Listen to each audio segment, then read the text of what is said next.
Hello बच्चों, कैसे चल रही है सभी की पढ़ाई। आई होप सभी अच्छे से मन लगा के पढ़ रहे होंगे।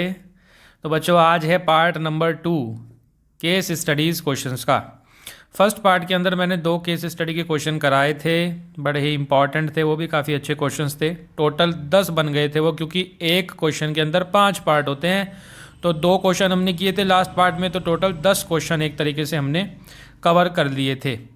अब आज की क्लास के अंदर भी बच्चों 2 केस स्टडीज हम सॉल्व करेंगे। एजुकार्ट का सैंपल पेपर हम लोग यूज़ कर रहे हैं और क्वेश्चन नंबर 18 हमने लास्ट किया था। क्वेश्चन नंबर 19 से आज हमें स्टार्ट करना है। यहाँ से करने के बाद कुछ सेलेक्टेड क्वेश्चंस को फिर हम बाकी सोर्सेज का और सैंपल पेपर्स का भी यूज़ करेंगे केस स्टडीज़ की क्वेश्चंस को कवर करने के लिए। तो ध्यान से सभी अच्छे से मेहनत करते रहो। क्वेश्चंस पे जा रहा हूँ। What is the probability of getting an odd number on the spinner. ये स्पिनर है, ठीक है। तो इसमें हो क्या रहा है, मैं शॉर्ट में बता देता हूँ। दिवाली पर एक मेला लगा हुआ है, जैसे कि यहाँ लिखा है, और उस मेले में एक स्पिनर है इस तरह से, और इस स्पिनर पे कुछ नंबर हैं जैसे कि दिखाई दे रहे हैं 1, 4, 8, 9, 12 और 15। ये स्पिनर पर ये एरो रोल होता है, कुछ नंबर्स आते हैं, फिर जिस नंबर पे आके रुकेगा फिर हमें एक डाई जानते हो ना, डाई माने वो सिर में लगाने वाले डाई नहीं है ये, तो ये है ये वाले डाई, ठीक है, जो हम लूडो में यूज़ करते हैं। 1, 2, 3, 4, 5, 6 लिखा रहता है ना। तो इसकी बात हो रही है। तो मान लो 1 पे आ गया एरो, तो हमें डाई मिलेगी, डाई को हम रोल करेंगे, फेंकेंगे, फिर डाई पे जो नंबर आएगा उस हिसाब से हमें इनाम मिलेगा। ऐसे ही एरो 4 पे आ गया तो भी हमें डाई फेंकने को मिलेगी, उसको हम रोल करेंगे, तो उस पर जो नंबर आएगा उस हिसाब से हमें इनाम मिलेगा। इस तरह का ये गेम है। अब क्या कह रहा है कि what is the probability of getting an odd number on the spinner. Spinner पे ऑड नंबर आ जाए, इसकी क्या प्रोबेबिलिटी है। बहुत आसान, महा आसान क्वेश्चन है। तो ये है क्वेश्चन नंबर 19 और ये है इसका ए पार्ट। तो बच्चों यहाँ पर टोटल नंबर ऑफ आउटकम्स कितने हैं, यानी स्पिनर पे तुम्हें टोटल कितने नंबर दिखाई दे रहे हैं, काउंट करो। 1, 4, 8, 9, 12, 15, यानी कि टोटल 6 नंबर है ये, तो 6 हो गया। अब फेवरेबल आउटकम्स हमारे फेवर में कौन से हैं। फेवर में हमारे आएंगे, उसने क्या कहा है क्वेश्चन में, getting an odd number on the spinner. तो ऑड नंबर वाले हमारे फेवर में होंगे इस क्वेश्चन के लिए, यानी कि 1, 9 और 15। तो फेवर में हमारे यहाँ 1, 9 और 15, यानी कि ये हो गए टोटल 3। तो बच्चों probability of getting an odd number क्या बन जाएगी, फेवरेबल ऊपर आते हैं और टोटल नीचे आते हैं, यानी फेवर में हमारे 3 है, 3 और टोटल 6 हैं, तो 3/6 यानी कि 1/2 हमारा आंसर हो जाएगा। तो इसी तरह से बिल्कुल इसको एग्जाम के अंदर लिखना है, प्रेजेंट करना है। कुछ बच्चे शॉर्ट में बस ये वाली चीज़ लिख के ये आंसर ऐसे छोड़ देते हैं, मार्क्स डिडक्ट हो जाएंगे। हमें लिखना है कि फेवर में हमारे कौन कौन से आउटकम है वो भी लिख के दिखाने हैं, जैसे मैंने यहाँ लिखे हैं 1, 9 और 15, ठीक है। टोटल क्या है वो भी लिखना है, इस तरह से प्रेजेंट करना है। नेक्स्ट पार्ट, बी पार्ट की तरफ चलते हैं। देखो बी पार्ट में क्या कह रहा है, if getting an even number on the spinner allows a player to roll the die then the probability of is rolling the die is. कह रहा है डाई अब तभी फेंकने दिया जाएगा जबकि स्पिनर में क्या आए, एक इवन नंबर आए। तो ये स्पिनर में जब इवन नंबर आएगा तभी तुम्हें डाई फेंकने दिया जाएगा। तो टोटल नंबर ऑफ आउटकम्स कितने हैं, अभी भी स्पिनर की बात हो रही है ना, 6 ही रहेंगे, 6। और फेवर में कौन से हैं, फेवरेबल आउटकम्स इवन नंबर वाले, क्योंकि जब इवन नंबर आएगा तभी हमें डाई रोल करने दिया जाएगा। तो इवन कौन कौन से हैं, 4, 8 और 12, ये हमारे फेवर में आ जाते हैं, 4, 8 और 12, यानी कि फिर से ये कितने हो गए बच्चों, 3 हो गए, 3। ये डेट इज का साइन होता है, डेट इज को ये इसको हम पढ़ते हैं डेट इज, ठीक है। वैसे काफ़ी बच्चों को ये बात पता होगी, नहीं पता तो नोट कर लेना। तो डेट इज़ 3। अब यहाँ पे probability of getting an even number आएगा तभी क्या होगा, डाई रोल करने दिया जाएगा, रोलिंग द डाई। तो यहाँ पे हम ये भी लिख सकते हैं probability of rolling the die is equals to कितना, फेवर में 3/6, यानी फिर से आंसर हो गया 1/2। आंसर को हमेशा इस तरह से ब्लॉक में किया करो, मैं बताता हूँ, और बाहर लिख दिया करो आंसर। उससे चेकर को भी चेकिंग करने में आसानी रहती है और तुम्हारा आंसर भी अलग से हाईलाइट हो जाता है ना, तो अच्छा लगता है कि बच्चे ने जो है बिल्कुल फाइनलाइज करके आंसर को छोड़ा है। और बीच में कोई गलती हो तो कई बार वो नज़रअंदाज भी हो जाती है चेकर से, तो मार्क्स बच जाते हैं हमारे, नो डाउट। और ये सही तरीका भी है लिखने का, तो इसलिए इसको फॉलो करना है। आगे चलते हैं सी पार्ट की तरफ। सी में क्या कह रहा है भाई? सी है, if the player is allowed to roll the die and getting a prime number entitles him to get prize then the probability of winning the prize. ठीक है, कह रहा है अब अगर डाई फेंकने दें हम उसको, ठीक है, खेलने वाले को डाई हम फेंकने दें और डाई में अगर प्राइम नंबर आएगा तो ही उसको इनाम मिलेगा, तो इनाम जीतने की प्रोबेबिलिटी कितनी है? तो टोटल आउटकम्स, जब हम डाई को रोल करते हैं, टोटल हमारे पास कितने आउटकम्स होते हैं बच्चों? डाई को जब हम रोल करेंगे, एक डाई को फेंकेंगे, उस पर 6 नंबर लिखे रहते हैं, तो यानी कि टोटल आउटकम्स हमारे पास 6 हैं। और अब की बार फेवर में कितने हैं? फेवरेबल आउटकम्स कितने हैं हमारे? फेवर में वही आएंगे प्राइम नंबर वाले, क्योंकि इसने कहा है ना कि प्राइम नंबर आएगा तभी इनाम मिलेगा। तो फेवरेबल आउटकम्स कौन कौन से हैं? 2, 3 और 5, क्योंकि 2, 3 और 5 ये प्राइम नंबर होते हैं डाइस पर। ठीक है, डाइस पर टोटल कितने नंबर होते हैं? 6। 6 में से प्राइम कौन कौन से हैं? 2, 3 और 5, यानी कि फिर से ये 3 हो गए। अब देखो कई बच्चों को यहाँ पर डाउट रहता है, मैं बता देता हूँ ये बात, इसको हम लोग क्लियर कर लेते हैं कि बहुत से बच्चों का डाउट रहता है और उनको इसमें दिक्कत रहती है। देखो डाइस पर हमारे पास टोटल 6 नंबर रहते हैं, इनमें से प्राइम मैंने बताया 2, 3 और 5 ये प्राइम है। कई बच्चे 1 को भी प्राइम कहते हैं, क्या 1 प्राइम है? बिल्कुल नहीं, 1 प्राइम नहीं होता। प्राइम नंबर कौन से होते हैं? कई बच्चे डेफिनेशन ही गलत बोलते हैं, कुछ बच्चे कहते हैं जो अपने आप ही से करते हैं वो प्राइम नंबर होते हैं, लेकिन ये प्रॉपर डेफिनेशन नहीं है। प्राइम नंबर की प्रॉपर डेफिनेशन क्या है? Numbers which have only 2 factors. क्या समझ में आई बात? Which have only 2 factors, that is 1 and itself. अब जो बच्चा ये कहता है कि प्राइम नंबर वो होते हैं जो अपने आप से ही करते हैं, तो भाई अपने आप से तो 1 भी करता है, तो क्या 1 प्राइम हो जाएगा? बिल्कुल भी नहीं, 1 प्राइम नहीं होगा। ठीक है, इसलिए वो डेफिनेशन ही गलत है।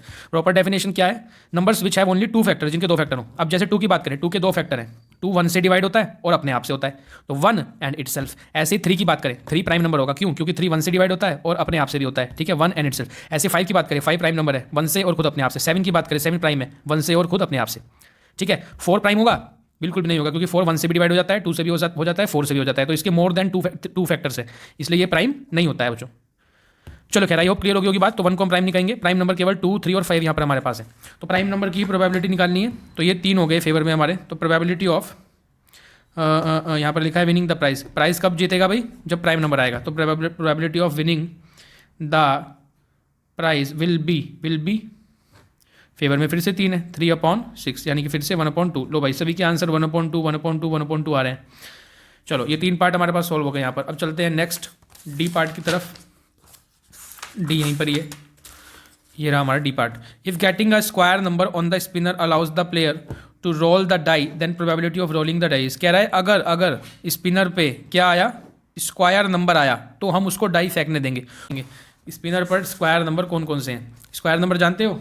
नहीं जानते सर, स्क्वायर नंबर क्या होता है? देखो सब जानते हैं स्क्वायर नंबर क्या होता है। स्क्वायर नंबर का मतलब जैसे यहाँ पर 4 लिखा है ना, 4, तो 4 एक स्क्वायर नंबर है, क्योंकि 2 का स्क्वायर जब हम करते हैं तो 4 आ जाता है, तो 4 एक स्क्वायर नंबर हुआ। ऐसे ही 1 बताओ। अच्छा तुम खुद बताओ इसके अंदर कौन कौन से स्क्वायर नंबर है? 9 होगा? 9 होगा? बिल्कुल होगा, क्योंकि 3 का स्क्वायर करेंगे तो 9 आ जाएगा। ठीक है, और 8 किसी का स्क्वायर करने पे 8 आता है? किसी रेशनल नंबर का स्क्वायर करने पर बिल्कुल भी नहीं आता, तो ये स्क्वायर नंबर नहीं है। और कोई नंबर? नहीं सर, और तो कोई नहीं दिखाई दे रहा। जिसका ये आंसर है बिल्कुल गलत कह रहा है क्योंकि यहाँ पे 1 भी क्या है? एक स्क्वायर नंबर है। देखो बच्चों, 1 का जब स्क्वायर करेंगे तो क्या आएगा? 1 आएगा ना, है कि नहीं? तो इसको कई बच्चे मिस कर देंगे, इसलिए ये पार्ट थोड़ा इंपॉर्टेंट है। तो यहाँ पे 3 स्क्वायर नंबर है, एक तो 4 क्योंकि वो 2 का स्क्वायर होता है, एक 9 क्योंकि वो 3 का स्क्वायर होता है, और एक 1 क्योंकि वो 1 का ही स्क्वायर होता है। तो 1, 4 और 9। तो यहाँ पर डी पार्ट के अंदर टोटल फिर से कितने हैं? टोटल नंबर ऑफ आउटकम्स हमारे पास हैं 6। फेवर में कौन कौन से हैं? फेवरेबल आउटकम्स स्क्वायर नंबर लेने हैं ना, तो मैंने बताया 1, 4 और 9 ये स्क्वायर नंबर हो गए, डैट इज़ 3 हुए फिर से। तो probability of rolling the die तभी फेंकने देंगे उसको हम जब स्क्वायर नंबर आएगा, वरना हाथ नहीं लगाने देंगे। तो rolling the die is equals to favour में 3 और अपॉन में 6, इसका भी आंसर 1/2। लो भाई, सारों के आंसर 1/2 आ रहे हैं। 4 क्वेश्चन कर लिए, 5 पार्ट में से 4 कर लिए, आंसर 1/2 ही आया जा रहा है। लास्ट पार्ट में देखते हैं क्या आता है, ई पार्ट। और जो बच्चा 4 ही करके आएगा शुरू के, तो सारे आंसर सेम ही हो गए, क्योंकि करने तो 4 ही हैं हमें 5 में से। E. If the player is allowed to roll the die and getting a number greater than 5 entitles him to get the prize, the probability of winning the prize is. ठीक है, कह रहे हैं अगर हम उसको डाई फेंकने दें कि लो भाई फेंक लो डाई, और डाई फेंकेगा तो 5 से ज़्यादा अगर नंबर आ गया तो ही उसको इनाम मिलेगा। तो बताओ इनाम जीतने की प्रोबेबिलिटी कितनी है? तो टोटल नंबर ऑफ आउटकम्स, अब डाई की बात हो रही है, टोटल नंबर ऑफ आउटकम्स, तो जब हम डाई फेंकते हैं टोटल आउटकम्स हमारे पास 6 होते हैं, 1 से लेके 6 तक। फेवर में कौन कौन से हैं आपकी बात? Favourable outcomes. कब मिलेगा भाई हमें इनाम? हमें इनाम तब मिलेगा जब नंबर ग्रेटर देन 5 आएगा। तो फेवरेबल में कौन से हैं? फेवर में केवल एक ही नंबर यानी कि 6, 5 से बड़ा तो 6 ही होता है ना, तो 6 जब आएगा तभी हमें इनाम मिलेगा, यानी कि केवल एक ही आउटकम हमारे फेवर में है। तो probability of winning the prize, prize जीतने की संभावना कितनी है? केवल 1 फेवर में आ गया और अपॉन में टोटल 6 यानी कि 1/6। ये हमारा बच्चों आंसर हो जाएगा। तो ये आंसर लगाता है। इसी के साथ ही ये क्वेश्चन कंप्लीट हो गया। तो बड़ा आसान सा केस स्टडी का क्वेश्चन था ये, है ना। क्वेश्चन नंबर 20 स्क्रीन पे दिखाई दे रहा होगा। फटाफट से एक बार वीडियो को पॉज करके इस क्वेश्चन को सभी पढ़ लो। देखो यहाँ पर ये पूरा का पूरा एक टावर है, सी से लेके बी तक ये पूरा टावर है, और ये टावर हमारा 2 सेक्शन में डिवाइडेड है। नीचे सेक्शन ए हो गया, सी से लेके ए तक का, ये हमारा सेक्शन ए हो गया बच्चों, और इसके ऊपर एक और सेक्शन है ए से लेके बी तक का, ये सेक्शन बी। ठीक है, अब क्या हो रहा है, इस टावर के बेस से 24 मीटर की दूरी पर एक पॉइंट है ओ। उस ओ पॉइंट से पहले हम ए पॉइंट को देख रहे हैं तो 30 डिग्री का एंगल बन रहा है, और उस ओ पॉइंट से ऊपर बी पॉइंट को हम देख रहे हैं तो 45 डिग्री का एंगल बन रहा है। ऑब्वियस है, ये सभी अपने माइंड में रखना, ये कॉमन सेंस की बात है। हम जितना अपने फेस को उठाएंगे ऊपर की तरफ, यानी जितनी ऊंची चीज़ को देख रहे होंगे उतना ज़्यादा एंगल बनेगा। कई बच्चे नीचे वाले केस में 45 लिख देते हैं, ऊपर वाले में 30 लिख देंगे, तो ये तो बिल्कुल ही गलत बात है। जब हम ऊपर फेस ज़्यादा उठा रहे हैं, जितना ऊंचा हम दिखाई देखेंगे उतना ही ज़्यादा एंगल बनेगा ना हमारा ग्राउंड के साथ। तो इसलिए बड़े वाला एंगल ऊपर वाला 45 होता है और कम वाला 30 है। अब हमें फर्स्ट पार्ट के अंदर क्या निकालना है? The height of the section A. Section A ये है पूरा का पूरा, ये सेक्शन ए है भाई, केवल सी से लेके ए तक का, इसकी हाइट निकालनी है। तो यानी ए सी ओ, इस ट्रायंगल में हम लोग काम करेंगे। तो ए सी ओ ट्रायंगल में बच्चों ये बेस है ना, ये परपेंडिकुलर है ए सी, और ये हाइपोटेन्यूज है ओ ए। तो बताओ कौन सा रेशियो लगेगा? सोचो थोड़ा। हाइट्स एंड डिस्टेंसेस चैप्टर के अंदर मैंने सिखाया था, ये एक राइट एंगल ट्रायंगल है पूरा।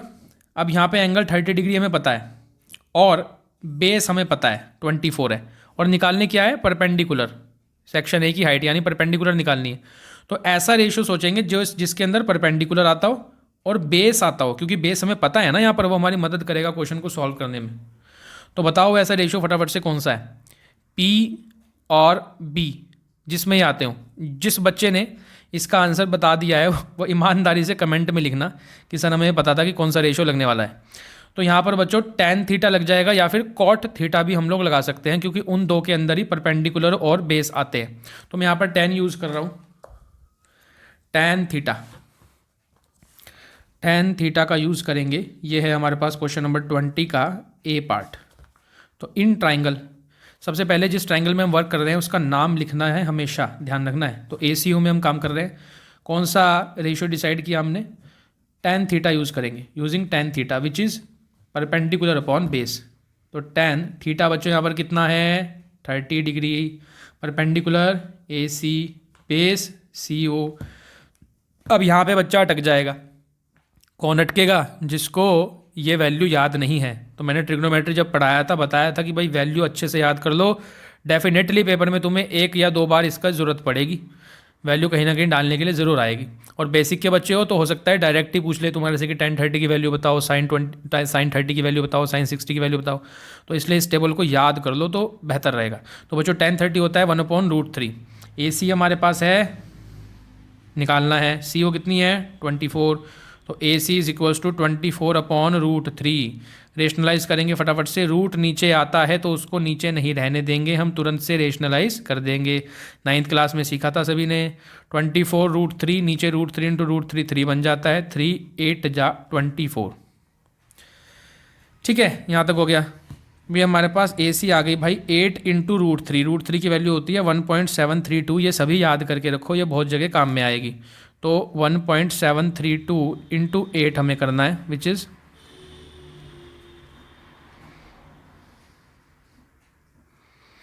8 और 5 हो गए हमारे पास 13। तो ये बनता है 13 point A C is equals to 13.856 metres. ये आ गई सेक्शन ए की हाइट। ये हमारा बच्चों आंसर हो गया। ऐसे हम इसको प्रेजेंट करेंगे एग्जाम के अंदर। तो कौन सा ऑप्शन है? ये वाला ए ऑप्शन मैच हो रहा है। 13.84 13.85, ठीक है ना, इसके पास में यही वाला है, तो इसको हम लोग टिक में लगा देंगे। Next, the height of the section B is, section B की हाइट। देखो सेक्शन बी पहले समझ लो है कौन सा। तो मैंने बताया ना कि 2 पार्ट में डिवाइडेड है ये टावर, पूरा टावर है, सेक्शन है ये है, सेक्शन बी ऊपर वाला है। तो ये है हमारा सेक्शन नंबर बी। तो ऊपर वाले की हाइट निकालनी है, तो वो कैसे निकलेगी सर? देखो पहले पूरे की हाइट निकाल लो। पूरा टावर दिखाई दे रहा है, सी से लेके बी तक, इस पूरे की हाइट निकाल लो और उसमें से माइनस कर दो सेक्शन ए की हाइट। सेक्शन ए की हाइट हमने ये निकाली है अभी ए पार्ट के अंदर। समझ में आई बात? तो अब हम क्या करेंगे, पूरे की हाइट निकालेंगे, सी बी निकालेंगे, सी बी में से ए सी को माइनस कर देंगे बच्चों, तो ये हमारे पास बच जाएगी। ठीक है, तो अब हमें चलना है बी सी ओ ट्राइंगल में। इस पूरे ट्राइंगल के अंदर रेशियो लगा के ट्रिग्नोमेट्रिक हम बी सी निकालने वाले हैं। चलो तो बी पार्ट में in triangle B C O using tan theta, फिर से मैं tan थीटा का यूज़ कर रहा हूँ, which is perpendicular upon base. अब की बार थीटा कितना है? बड़े वाले ट्रायंगल की बात हो रही है बी पॉइंट तक की, तो थीटा डलेगा 45। So tan 45 is equal to perpendicular angle के ठीक सामने क्या होता है? परपेंडिकुलर, यानी बी सी बच्चों हमारा परपेंडिकुलर है। ये छोटे छोटे कंसेप्ट हैं इस चैप्टर के। एंगल के ठीक सामने परपेंडिकुलर होता है हमेशा, और 90 डिग्री के ठीक सामने हाइपोटेन्यूज होती है। बच गया जो वो बेस होगा, तो बेस यहाँ पर बच्चों हो जाता है सी ओ। tan 45 ये तो सबको याद रहता है, 1 होता है। बी सी अपॉन सी ओ कितना है? 24। तो बी सी बच्चों यहाँ पर आ गई 24 मीटर्स। ठीक है, अब हाइट ऑफ, यहीं पे नहीं रुकेंगे हम, height of section B. Section B की हाइट निकालनी थी ना, कैसे आएगी फिगर में? देखो बी सी में से माइनस कर देंगे इसको, ए सी को। बी सी है 24 माइनस ए सी हमने पीछे अभी निकाली थी, ये रही 13.85। तो 13.85 यहाँ से आंसर आ जाएगा 13.85, ऐसे इसको लिखते हैं, माइनस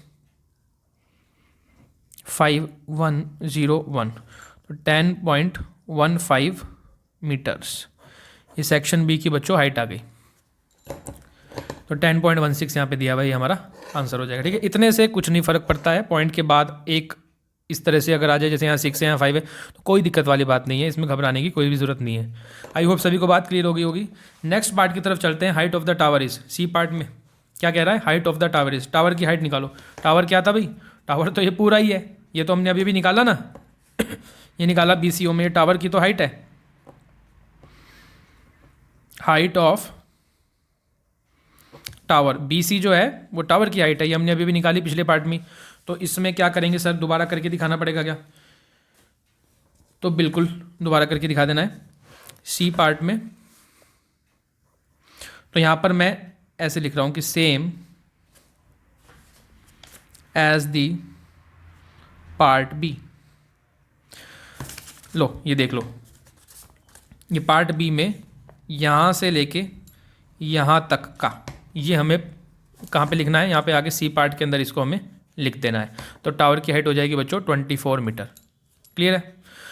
तो ये आंसर हो गया बी वाला यहाँ पर। नेक्स्ट डी पार्ट की तरफ चलते हैं। The length of the wire structure from the point O to the top section A. O से लेके ए तक की लेंथ बताओ कितनी है? कहाँ है ये रहा ओ से लेके ए, ये है बच्चों यहाँ पर ए। तो ये हमें निकालनी है ओ ए। ये क्या है? हाइपोटेन्यूज है, इजंट इट? तो अब कौन सा रेशियो यूज होगा?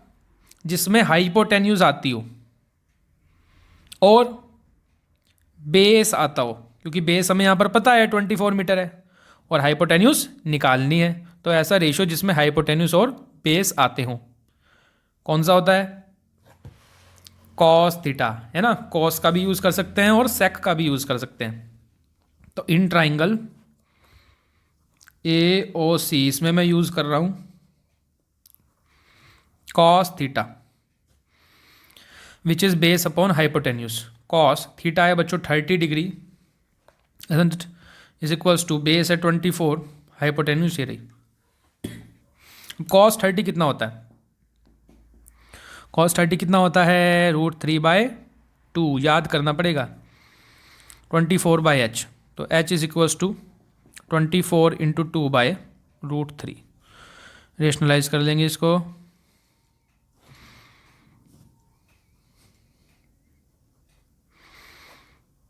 कैंसिल आउट हो गया।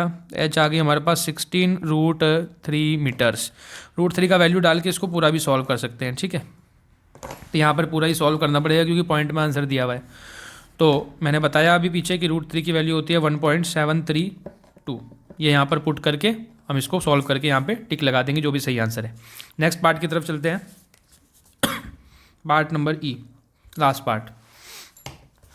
The length of the wire structure from point O to section B। अब O से लेके B तक की लेंथ निकालनी है। फिर से वही बात, ये हाइपोटेन्यूज है ना यहाँ पर। तो in triangle BCO, BCO triangle में बात होगी। यस, फिर से ऐसा रेशियो जिसमें हाइपोटेन्यूज आए और बेस आए, क्योंकि बेस पता है और हाइपोटेन्यूज निकालनी है।